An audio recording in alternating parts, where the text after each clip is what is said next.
So when we left off last time, we were talking about difficult to value personal items. And so since we're looking at damages as opposed to injunctions, then we also are going to look at Rule 51 as opposed to Rule 52. 52 are findings of fact and conclusions of law that are used in a non-jury trial, but damages, when one seeks damages, you're entitled to a jury trial. And when we're talking about jury trials, then we deal with Rule 51, which are instructions to the jury. When the jury is instructed, they are the very last words that the jury hears before they go out and deliberate. So it's important that you get the instructions you want given by the court. So how does that get accomplished when you're trying a case? Well, more often than not, judges will ask you for your proposed instructions prior to the trial, sometimes 30 days prior to the trial, sometimes immediately before the trial. And instructions to the jury is simply the law that will control the outcome of this case. It's something actually we should think about when we start a case, not just as we finish a case, because a lot of your discovery should be geared to what the law actually is on the case. And I think too often we wait till the very end to start to really take a hard look at what the instructions are likely to be, because we know we've done some research on the law. We know what the law will be if it's a negligence case, or in this case, damage to personal property and the like. Even if we've done some research, we have some understanding. But I think it's important that earlier on you start to look at what the actual instructions will look like. There are form books downstairs for model jury instructions on a lot of things. Even if you start with the form book on instructions, and a lot of times we might start with the form book, but you then tailor it to your specific case. When you provide the court with proposed instructions, the court will sift through them and decide which ones they're going to give and which ones they're not. Sometimes they will combine the both sides to come up with a set of instructions. Many cases, the court's going to say, well, I have instructions that I use on a negligence case or on a breach of contract case. And those are ones that are, as the judge might see it, tried and true, and therefore less subject to reversal and appeal. And that's the whole thing that you've got to think about here with respect to this process, is that you want the jury instructed properly with respect to case law that favors your client's winning. You want the language of those instructions to make it easier for your client to persuade the jury that the jury should come back with their verdict. And to the extent that your instructions aren't given, well, then that perhaps means it's less likely they're going to find for you. So you've got to fight to make sure you get the instructions, first that you get the appropriate instructions, and to the extent you can, to get the instructions worded in such a way that they benefit you. Just to give you an example to think about, civil case, the standard of proof is a preponderance of the evidence. And if I'm the plaintiff, that just means tip the scales ever so slightly in my favor. And there are a couple of different instructions on that make it sound, because it is relatively low threshold of proof in order to succeed. Well, if I'm the defendant, I don't necessarily want an instruction like that. I want maybe something that sounds like, the plaintiff must prove by the greater preponderance of the evidence. Well, what the hell does that mean? I mean, you're not adding much by putting greater, but it does sound like a lot different than just tip those scales ever so slightly. So the wording on that, the language that's used, becomes very important. And that's with all of the law that they're going to be told that controls the outcome of the case. If you don't like an instruction the court gives, you got to object at the time the instructions are given. If you wait and don't object to the instructions the court gives, don't insist on your instructions giving, because a lot of times the court will then make their instructions and then they'll call the lawyers up and they'll say, is everyone good? And if you say, yep, I'm good, or you don't say anything, well, then you've lost your right to appeal on improper instructions later on, because you've got to give the trial court a chance to correct their error. Yes? So how likely are you to win when you make an objection? It's not just an objection, because I've got to argue why the language I've given you and provided is appropriate, and that to not give that language is reversible error. What I've got to do is get the judge's attention to understand that I'm going to take this on appeal. I'm preserving my record so that I have the ability to. And a lot of times, and this the squeaky wheel gets the grease on these, okay? The court oftentimes wants to do virtually anything to avoid being reversed on appeal. They really don't like it. I know that sounds kind of, well, maybe it doesn't sound odd, but it sounds odd to me. You call a lot of balls and strikes, you're going to get some of them wrong, okay? But judges do actually take it to heart when, they're reversed, and they love when they're upheld because, oh, I made the right decision. It really, they're people too. It seems odd to me. Of course, if I were a judge, I wouldn't want to be constantly reversed because it sounds like I don't know what I'm doing. But occasionally, you're going to get a ball or strike wrong. But it matters to them. So here's part of the point.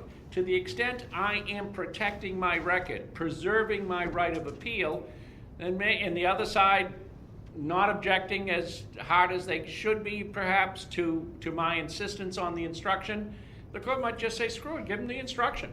He wants it, he's going to appeal if I don't. The other side doesn't seem to be making that big a deal of it, because our nature, a lot of times, is to try and go along to appease people and the like and not be the pain in the ass. Well, this is a time where you got to be a pain in the ass. So you can do it civilly and professionally, but if you're just going to go along, then you're not protecting your client's rights at the most crucial moment when you must.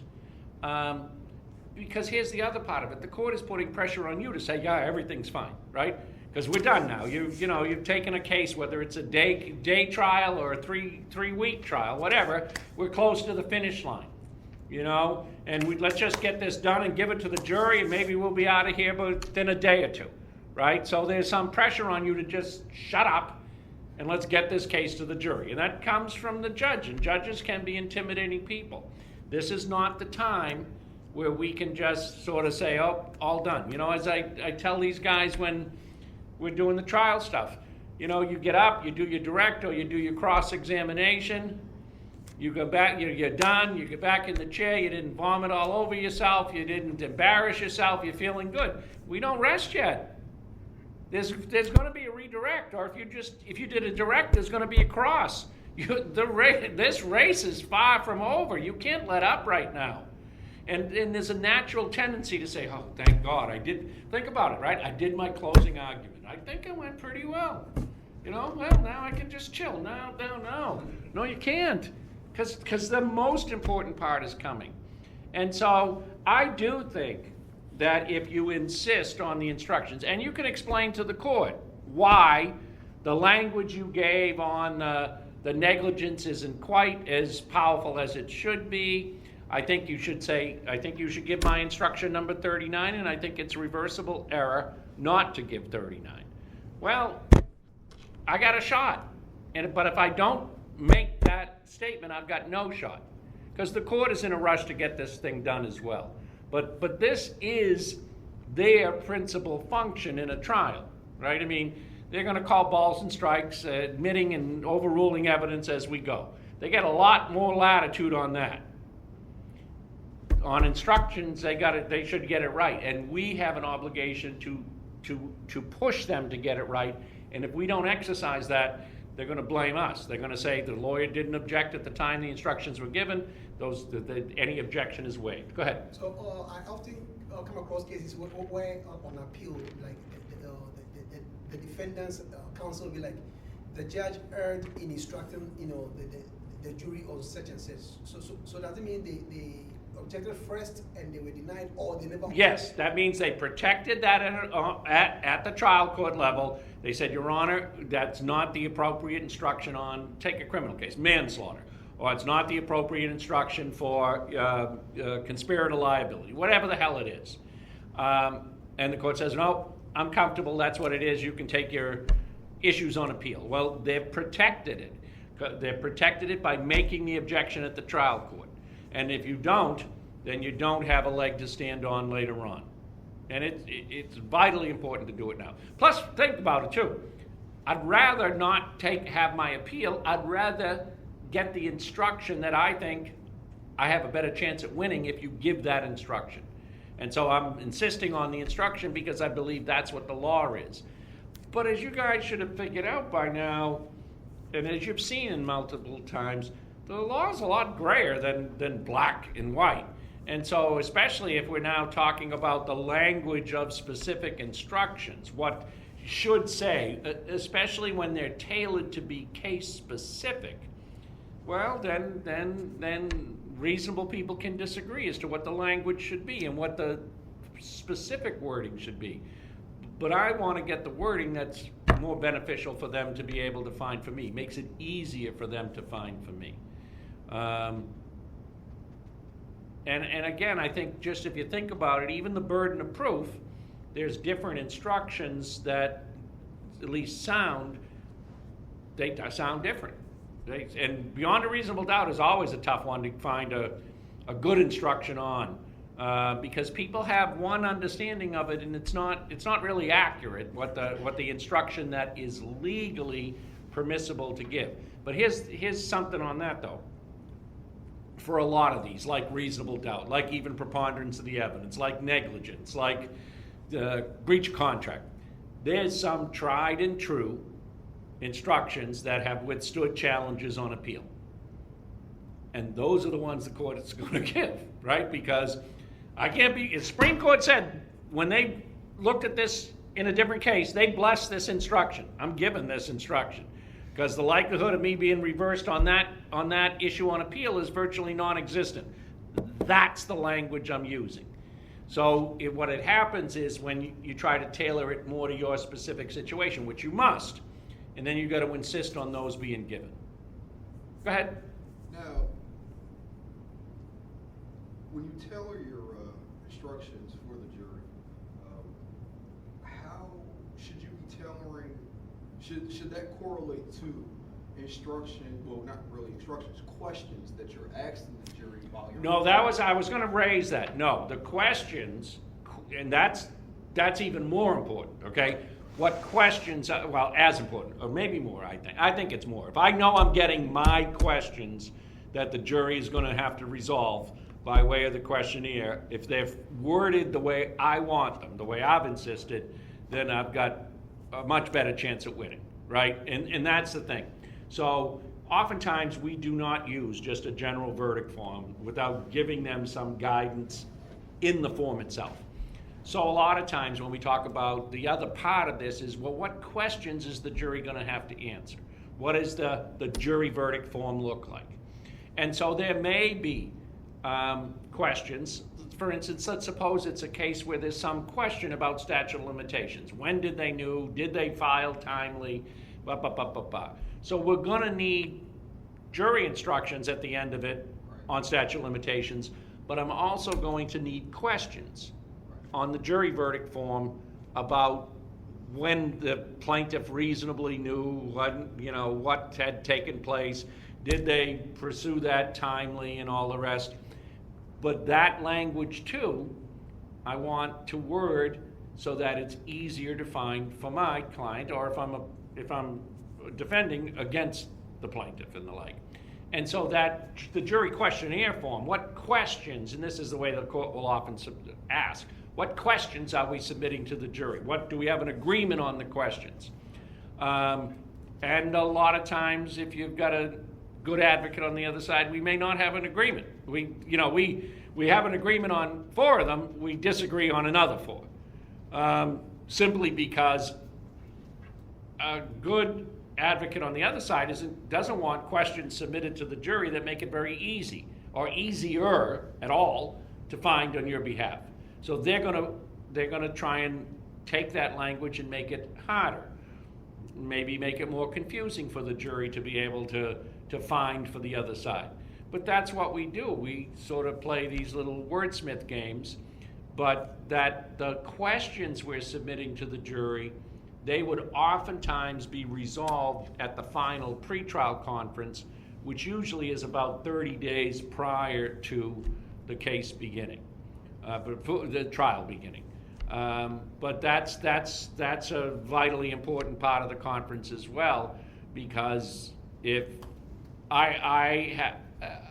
you'd have a good understanding at that point, are we more likely to win or lose based on the strength of the questions and how they favor you? And that's another big fight. And again, that ties to the law, obviously, because that's what they're trying to resolve. But that can be almost as dispositive as the instructions, maybe more, depending on if I get really good questions that I know I can prove those 4 things. Then my price to resolve it just went up. Because conversely, if I get really bad questions that the jury's going to struggle with finding based on what I know my proof is, well, then I got to be a little more realistic that maybe this is time to cut and run a little bit and reduce my number. So the jury questions, as would be found on the jury verdict form, become very important. Very important.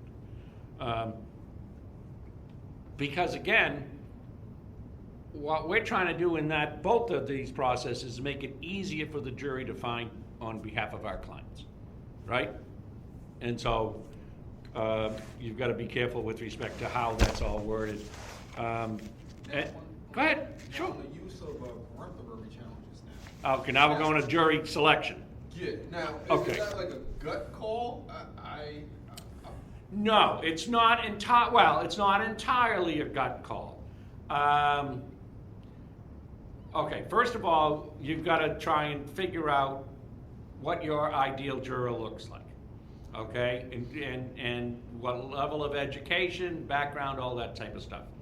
What I've done a lot of times is I will bounce questions off groups here, because we have a relatively diverse population. Now, everyone's got a college degree, so that skews it a little bit.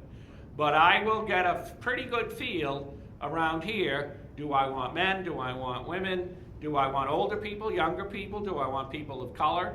And so I get the benefit of you guys as a background to try and help me figure out what my ideal juror looks like. Now, the only problem with that is everyone here has a college education, so I'm selecting from a different pool than the jury pool is likely to be. So it gives me an indication on background, but not necessarily education completely, because there may be cases. See, again, this is my preference. I don't mind a smarter jury. Some people that say, "Oh, well, you don't want them that smart." I don't mind people who are intelligent and thinking, sitting on the jury and getting the evidence in the case and being able to use it, to come back with what I think would be the appropriate verdict. There are others that think, no, they don't want people that smart. They want, stupid people. Not stupid people, but people far less educated, and maybe not educated much at all. I think, to me, I don't get it, because necessarily, okay, high school, college, that's one thing. But to really suggest that you want people that are incapable of, significant thought, well, then you have no idea what they're going to do. Because what we're trying to do when we're selecting a jury is predictability.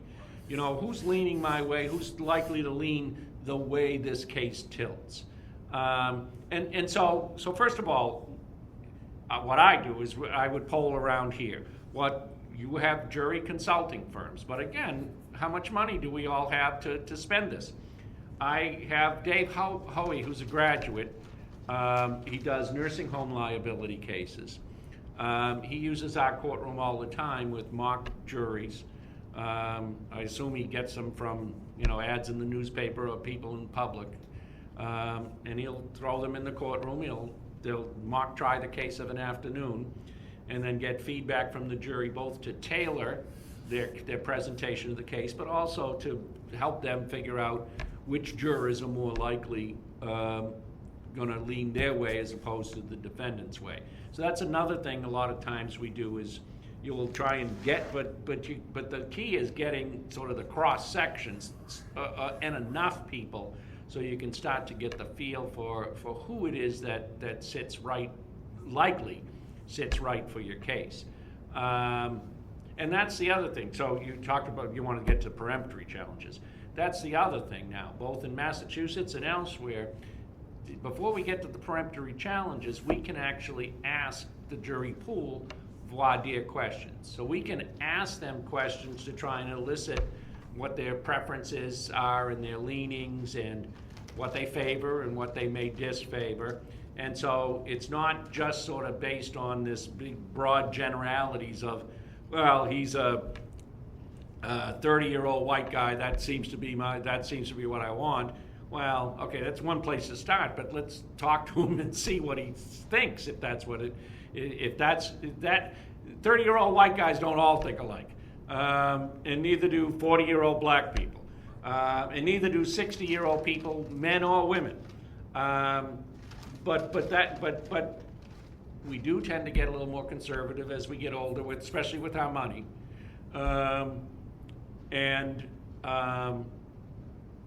There are the first case we didn't try it because we settled it as the jury was coming down we were going to impanel them. We were defending, and I was working with an older insurance company lawyer. As my son says, he says old guy stuff. I said, Ed, and he's in his 60s, I'm 27. And I said, so what are we looking for in this jury? Because he's the lead, I'm just helping. I said, what do you think we're looking for? And he's tried tons of cases. He said, well, Mike, he said, we want an older jury. He said, older jurors are much more fiscally conservative. He said, and especially women. He said, we want lots of women because they're cheap. That's what he said, Marissa. He said, it gets worse. But we'll need a few men to lead them. It never left me. I said, oh boy, there's so much bad in there. But there is some, this was his experience at the time. And I think that obviously that's changed. This has been 35 years now. So some of that's changed. But I do think we tend to be a little more conservative with money as we get older.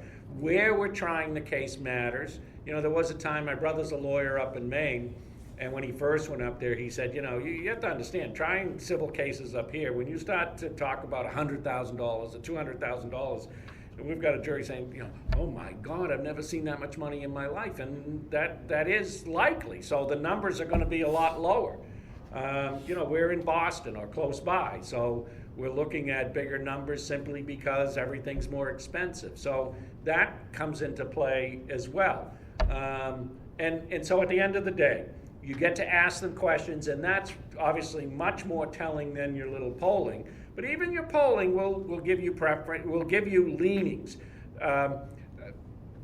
Okay, I'll give you one of my stereotypes. If I've got the underdog, I would tend to favor people of color on my jury because makes sense, I think, because they root for the underdog because more often than not they've been the underdog, right? So that makes sense to me, and I think that bears out. It bears out when I've tested different theories as well. And so you start with an idea, but now you have much more voir dire and interaction and the like between yourself and the jury as you're looking to impanel.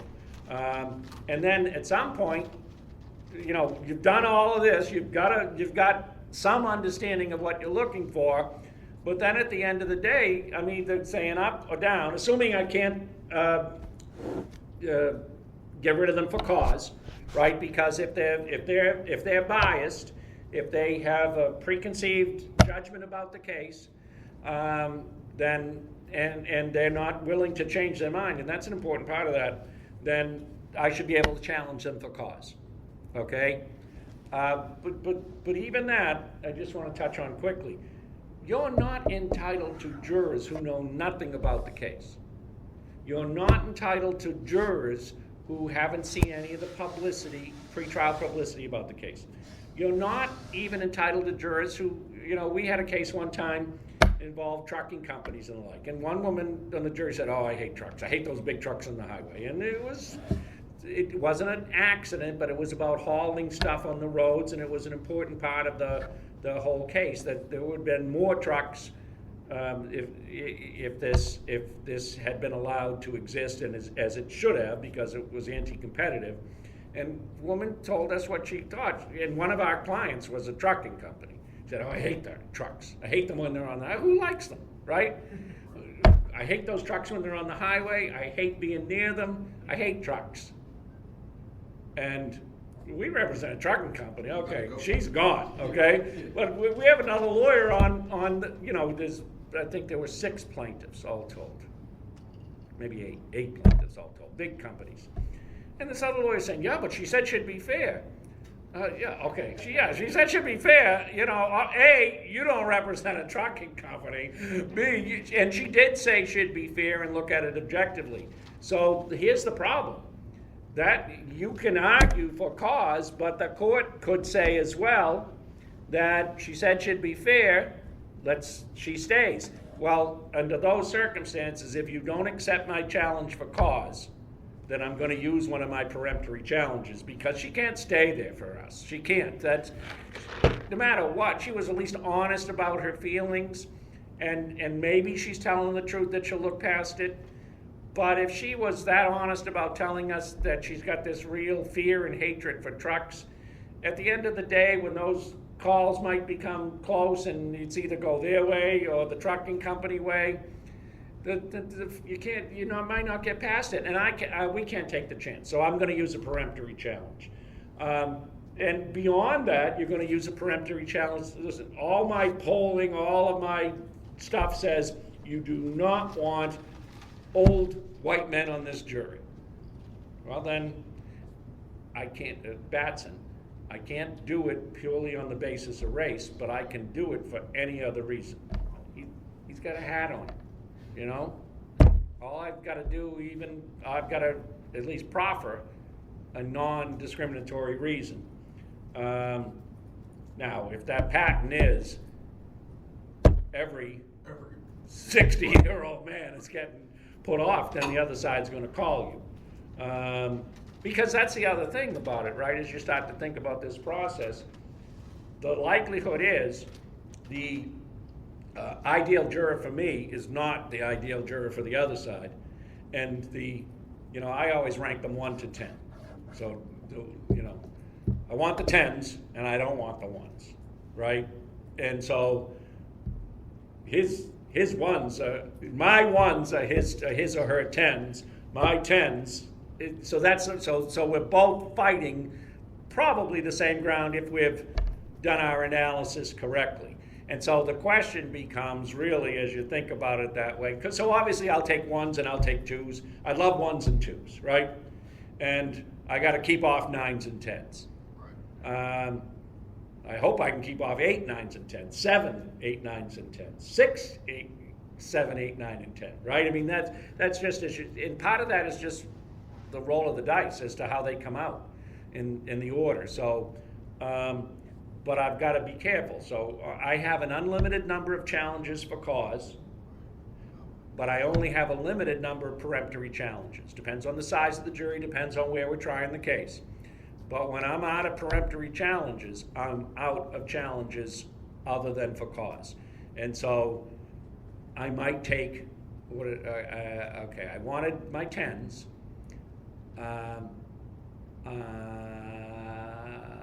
I might start taking 5s if I'm down to just 1 or 2 challenges, because I know there's a couple of other people coming up in this box that are absolute 1s and 2s. So I've got to save the challenge in case that person pops up next.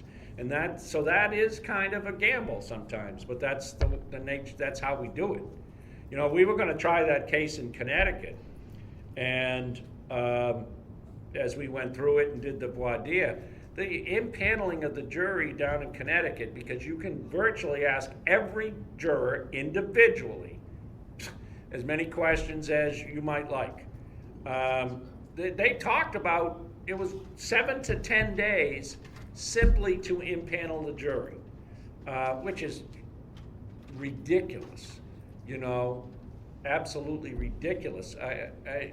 I said that at the time. I said, I think, and I went and looked it up, I think the Whitey Bulger jury was impaneled in about 10 days. We're trying, I mean, it's a business dispute, and it's not a small one, but how could this take 10 days? But it's the process they use where it's all done individually.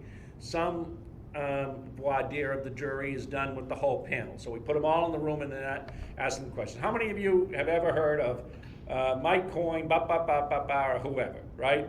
And so if they start to know people, well, let's get rid of that the group that's got their hands up, right? If they've already familiar with some of the people or the goings on of the case or the witnesses that are going to testify, if they're friends of those, just get them out of the room. Let's cut that group out, right? So there are ways to do it that make the process a lot faster. To me, their process down there is ridiculously expensive. Imagine, I mean, because I was working there with lawyers from New York City who were just dead interested in jacking up their client's bill beyond all possible belief. So imagine if you're sitting there for 10 days, 8 hours a day, just screwing around picking a jury. It's not really heavy work. Like you said, a lot of it is intuition and gut feel. You've already done the work as to who you want, so now I'm just trying to get a read. It just seems incredibly wasteful. But I understand why they do it. They really favor the right to a jury trial, and they think it's important to get the jury right. But geez, if I'm paying money for that, that's a lot of money added to the cost of a jury trial. Jury trials are more expensive anyway, but that's a lot of money. And so that process, there are ways to make that process faster with still allowing the questioning and the like. And again, the size of the jury helps to get it right as well. If you've got a group of 12, the fact is the collective wisdom should help to sort of get rid of some of the bias and prejudice that 1 or 2 jurors might have that would become problematic. When you try, in a lot of our cases now, we try with juries of only 6, potentially a couple jurors could really greatly affect the results in that case. Okay, anything else on that, on the jury part of it or whatever? Okay, so now we've got these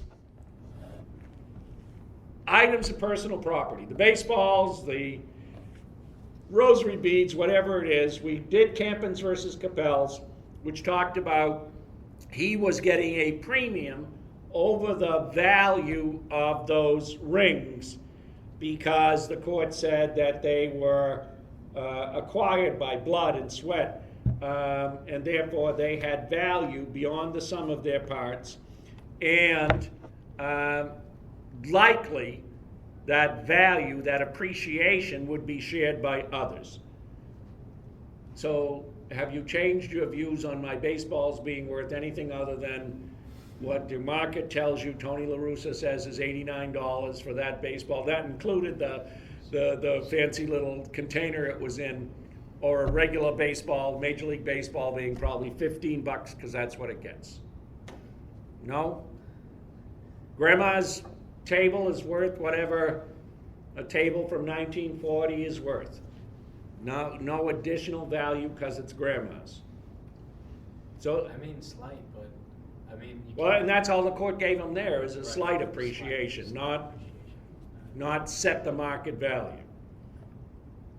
What you've got to do somehow is show that there is a market beyond it, but it's still going to be market value. You know, maybe grandma's table, you could try and argue and it is an antique, but that others would share some value over and above the value of the market value of the table because of its connection to the past. But as they said in that case, you're not going to get mawkish sentimental value. The fact that it was your grandmom doesn't make it any more valuable when we start to talk about market value. Let's talk about some of the harder things to value in remedies, and this is Griffin versus General Motors Corporation. So what we're looking at here is pain and suffering, sort of the soft items of damage here that we oftentimes struggle with. It was a negligent design case. Jury comes back and awards $1 million in damages, and a judgment has been entered for that amount, plus it said $574,000 in statutory interest. Interest is added to judgments, okay? Now this was back in a time where it took a lot longer to reach trial, so obviously all of those years the interest was added to the judgment. But interest runs either from the time suit is filed, or if you've made demand and it's for a sum certain from that time. So if you've got a contract claim and you made demand and then waited a couple years before filing suit, try to resolve it, try to do whatever, and you put into the complaint that you want interest from your date of demand of January 1, 2080, or 1980, and you ultimately go to trial or you recover judgment by way of summary judgment, then interest from that January 1980 date is added to it as well. And the interest rate oftentimes can be much, much higher than you would get in any bank. So it's again something to start to think about as we talk about settling or trying the case and the like, is that interest can become a significant number depending on how long the case was either pending or when that demand was made. So here you've got a lot of it. And the judge here refused to instruct the jury that an award of damages would be exempt from income taxation. Now, I want to say something about that. That, to some extent, that the laws on the taxation have changed with respect to personal injury awards. So you need to look that up. They're not entirely exempt any longer. But there are ways that they can be structured for tax purposes, or the settlement itself as to what you call the settlement. To the extent it's for wages, well, then wages are going to be taxable. But to the extent it's for pain and suffering, or loss of use and enjoyment, then it may not be taxable. So perhaps you need to structure it in a certain way by language in the settlement or the release to help avoid taxation. I want to make two pitches here. The first pitch is you should take a tax course before you leave, okay? It touches a lot of what we do, whether it's the rules on divorce for taxes have changed now, big time. Alimony used to be entirely deductible. I don't even know what the rule is anymore. Personal injury cases, it's different. And you know what's valuable sometimes is, and to know what the rule is with respect to the taxation. $1 million tax-free. Well, forget $1 million. You know, $700,000 tax-free. That's equivalent to $1 million.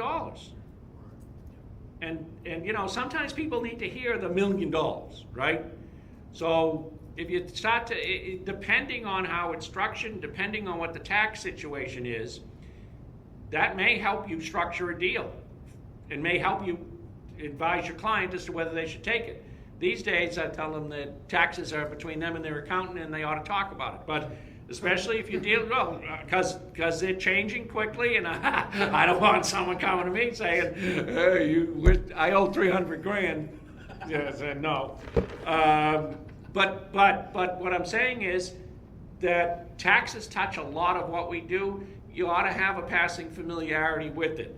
Because sometimes I hear people talking about, lawyers talking about it and saying, you know, you need to know enough to know when you're in trouble and get them to that expert, right?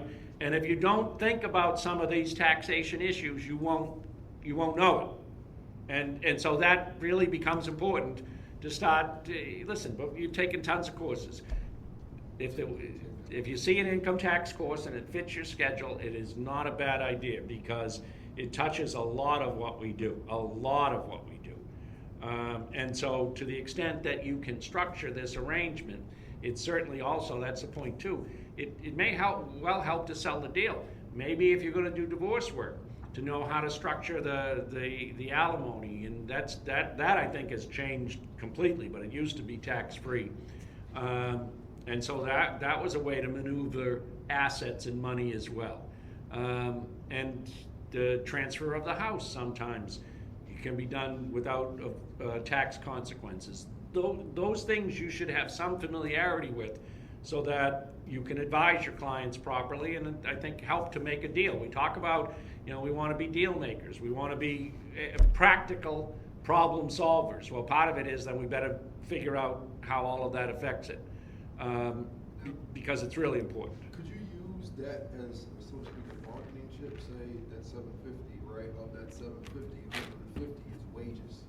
You know. So Oh, yeah. You go back to to the other side and say, hey, come on, my client shouldn't have to pay taxes for being harmed.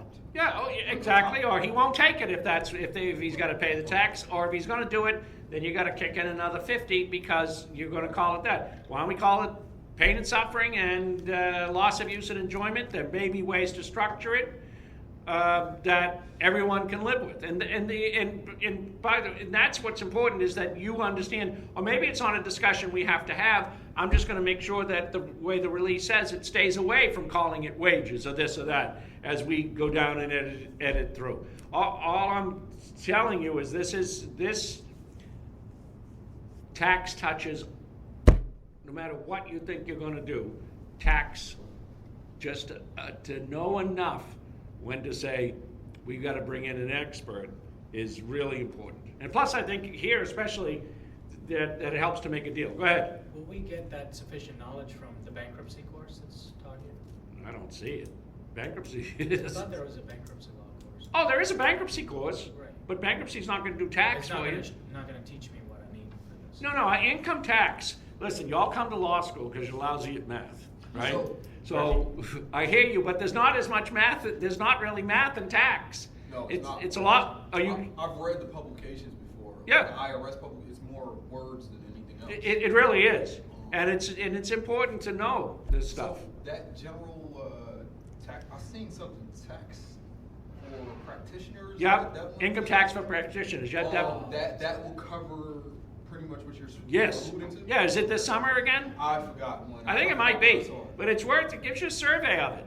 You know, I took a few. I always like numbers anyway, but I like the tax. The problem is that if you don't keep up with it, then Right. things change kind of quickly on it. But again, it's important to understand how, because this is, part of this too.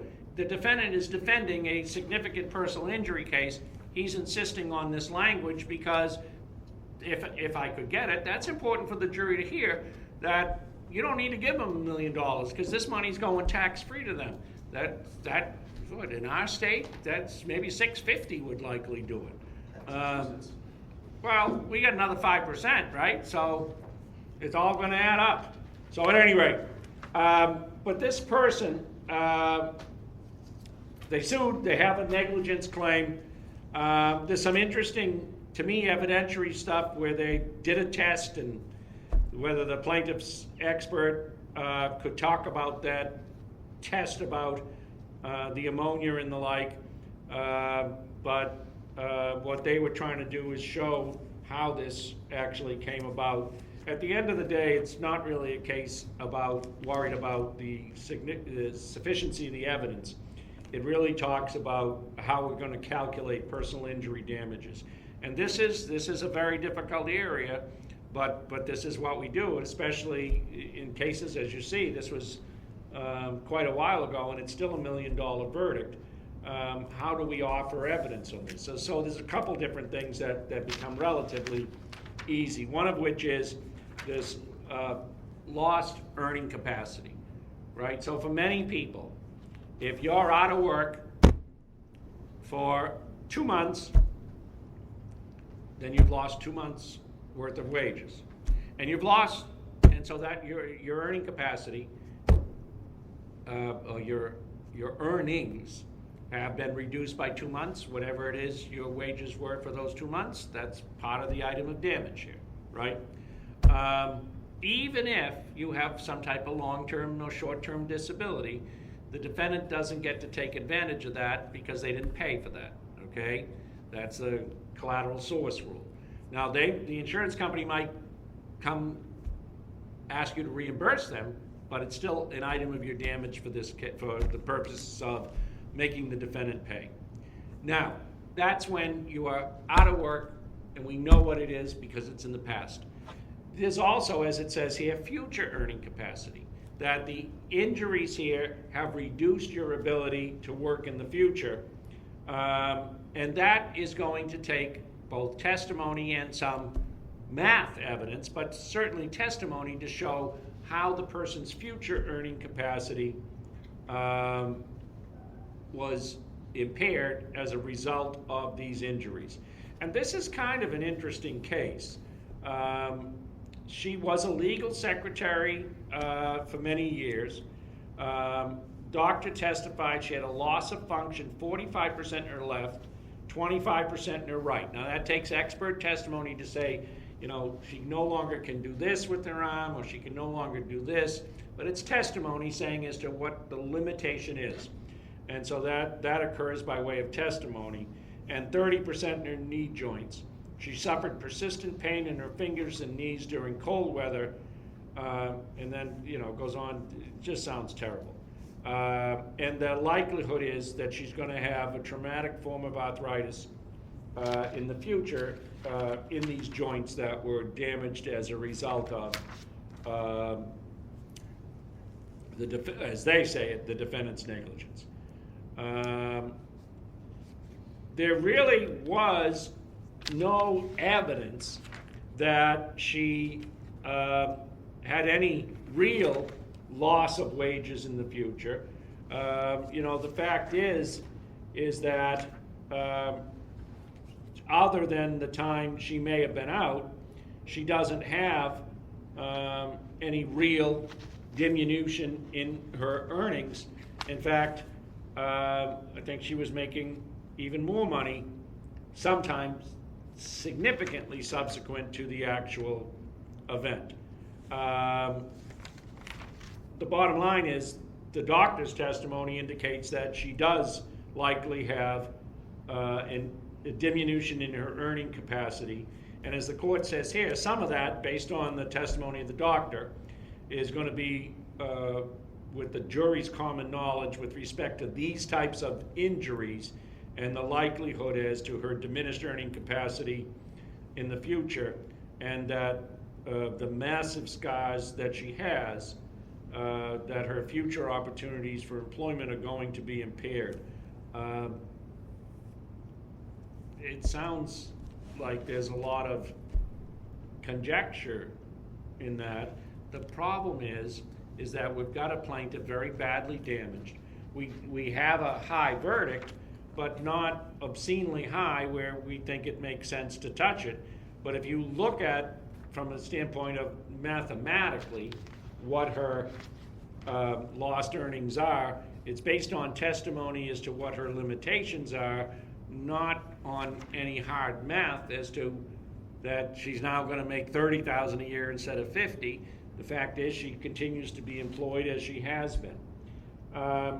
There's another part of this thing to start to think about. Damages for the future should be reduced to present value, because if you need $100 a year from now, you don't put $100 in the bank. And so there's this point about, if you're telling me that in 30 years from now,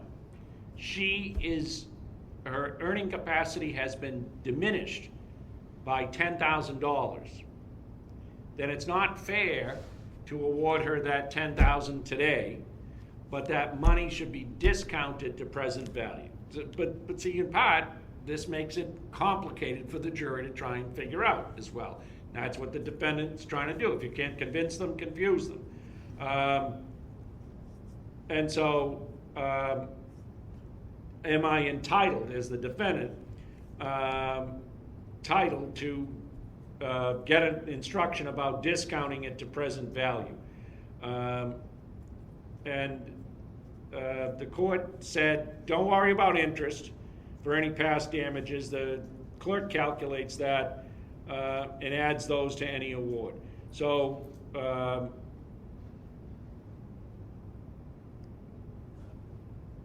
the clerk adds the interest, and it's statutorily, but that doesn't really talk to us about discounting to present value for these damages.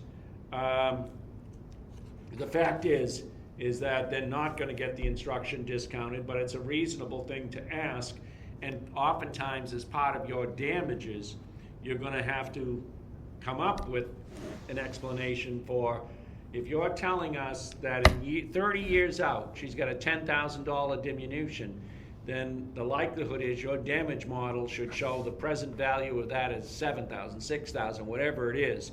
You're going to need an actuary, and you're going to need some math here, but the fact is, if you're telling me she needs $50,000 in medical bills in year 2075, that's not an award of 50 today. That's just not appropriate. That means you're going to make me pay today's dollars for something she doesn't need for, what, 40 years from now? Is that whatever the math is, okay?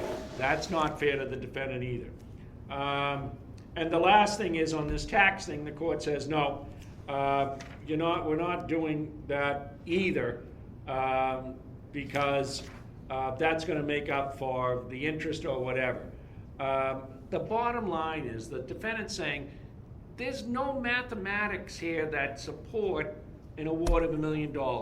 They felt sympathy for the plaintiff under the circumstances, and they gave her a number that, when we look at now, how are we going to justify that this number is the basis in reason and on the basis of the evidence, and not simply sympathy here? How are we getting to $1 million? She's got medical expenses. The defendant points out that the plaintiff proved medical expenses of $24,000, wage loss of $5,000 for about 9 months. So she's got $30,000 in what we call specials, right? Specials are out-of-pocket damages. They're really the hard numbers, and the general verdict is for $1 million. They're saying, what makes up the other $970,000? And aren't we entitled to a fair trial as well? What we know that much of it is pain and suffering. We know some of it's likely loss of use and enjoyment. But this number of $1 million seems pulled out of thin air. And I don't disagree. Their problem is she's got such severe injuries, the sympathies are for her, right? The court says there was evidence to support a finding that there would be substantial loss of earning capacity in the future. That's the evidence from the doctor. Although mathematically, there's no evidence presently that she's suffered any loss of earning capacity other than for the time where she was out of work. The pain and suffering was significant. It says there was evidence of enormous pain and suffering which will persist over the plaintiff's estimated remaining lifespan of some 43 years, compounded by permanent loss of body functions, massive scarring, and disfigurement. Another item extraordinarily difficult to put a mathematical number on, although I think we all, again, as the court pointed out earlier, have some common sense and understanding that scarring would result in a significant denigration of your life. And I do think that others may see it as affecting her capacity to earn. You know, do we want her here like this? Do we want him here like this? I think plaintiff is likely going to have some quality of life issues as a result of this type of scarring. At the end of the day, the court doesn't have a problem with the $1 million, even though we can look at the mathematics here and say there isn't much to support it other than the evidence that the doctor provided and the information with respect to her pain and suffering as a result of these injuries. Court leaves it in place. There should be an easier way to value both loss of use and enjoyment and pain and suffering, but no one doubts that she likely has significant pain and suffering. Krasnecki versus Meffin. So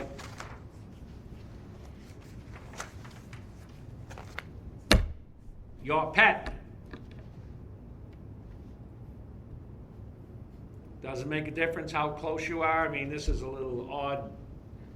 Companion animals, they allow their sheep to run through the house, but we all have our companions that we love like family. If something happens to them, they're not family. You're getting the value of a used dog or a used deer. This was a farm animal. And by the way, these folks, right, they wanted damages for emotional distress, permanent loss of the sheep, including loss of their companionship and society, and to make a point and to try and break new law, they would not offer any evidence on the commercial value of the sheep. So, you know, we could go out and buy another sheep, but we're not going to put that in. We want, like we would for a child or a loved one, we want the loss of their companionship, we want the emotional distress, we want how our life has been diminished as a result of the loss of this animal. Are they gonna get it? No. No. Are you gonna get it? Anyone have a little dog or a cat they love? No? You have a little? I have a dog that So, I'm not gonna get it though. not gonna get it, Still. despite what Professor Sullivan might like. That companion animal is no different than your bicycle or your couch at home or anything else. That's what the status of the law is. And it's not going to, well, I think it actually is changing. I'm not sure how fast. and realistically, you know, there have to be some limitations as well if they do change. I mean, because if we're talking about companion animals, so why is it different than your big screen TV that you're really attached to, or your motorcycle that you love, or whatever it is that you might love? It's still not a person. You know, it is a sentient animal that feels, and that, like, when I go home tonight, he's going to be happy to see me, no doubt about it. But What I find interesting is that we have animal abuse, but then we don't value the animal. right. You know? Right, and the animal abuse penalties have significantly Right. increased in the last few years, much closer, still not what it would be equivalent to a child or a person, but they're a lot more serious than it was one time examined, but not for the loss of your pet, regardless. And again, you got to separate out liability issues from damage issues here. The fact is that at the end of the day, you're not going to recover more than what the value of that dog may be, or that cat may be, or whatever your companion animal is. It's not the death of a person, it's the loss of property. In most jurisdictions still, you're limited to the value of that property, and you're not gonna get much more than that. That's the way it is. You've got a couple of articles I just want to mention. It talks about proving partial loss of earning capacity. Sometimes we use the schedules, the VA schedules and the like. We use loss of earning capacity. If we're looking at what the earnings would have been, a lot of times we'll involve Social Security to try and grab some of that information. You've also got an article on 10 mistakes adjusters see attorneys make. And I think it's a good article. It's an older article now, but there's still a lot of information there that's helpful and reliable. You've got to be careful, just a couple of key things from there.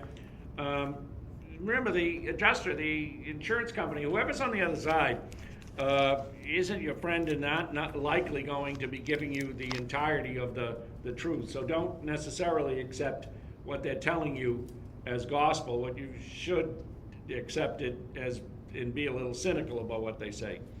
Be careful, value the case too soon. Be careful about dropping it immediately upon your first interaction with them. You've got to try and make sure that you have a reasonable handle on the value of that, the damages, so that at the end of the day you're going to be able to justify to the client what the claim is reasonably worth. And the fact is sometimes that takes a little time to get to what we call a medical end result with the doctor. We know that this is the best it's going to get, and so we now can figure out what that loss looks like in the future. The value of the policy is important, right? Because what that means is that this is all the insurance company's going to pay. But that doesn't mean that's the end of it. Most people, for personal injuries, if it's a car accident, they have underinsurance coverage on their own vehicle as well. So one thing is, what is the defendant insured for? But the second thing is, maybe it's going to be covered by underinsurance on the person's own automobile coverage.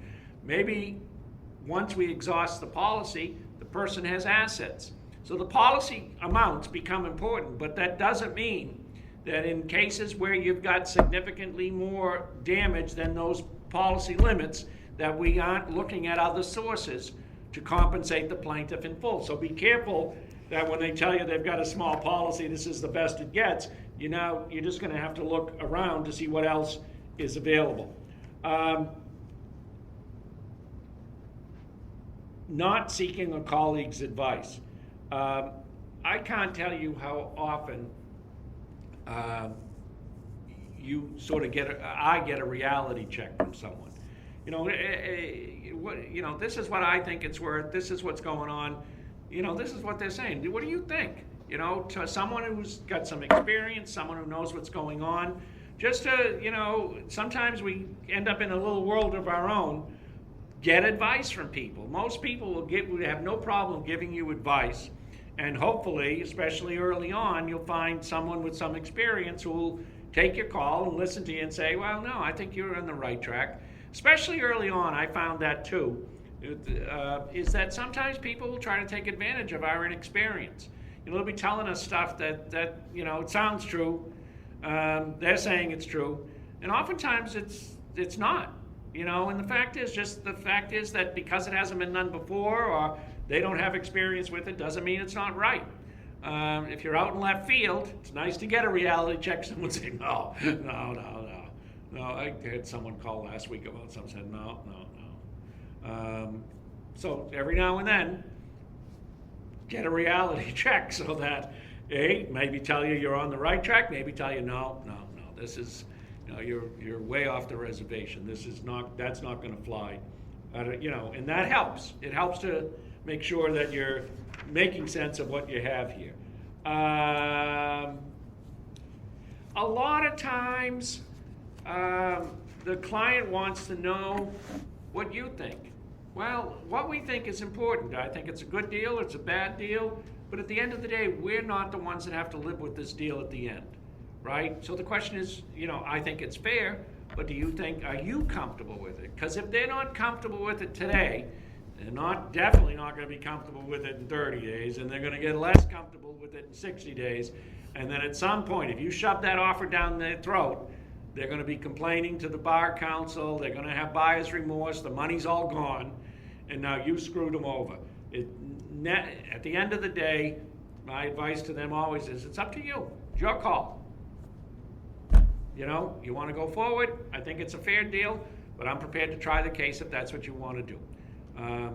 You may not be satisfied with the results, and especially on some of the deals, it's a modest proposal. Am I comfortable? No, I think we could do better, but I always, and you should tell them, that the risks at trial are that anything can happen. And that's for real. You know, anything can happen.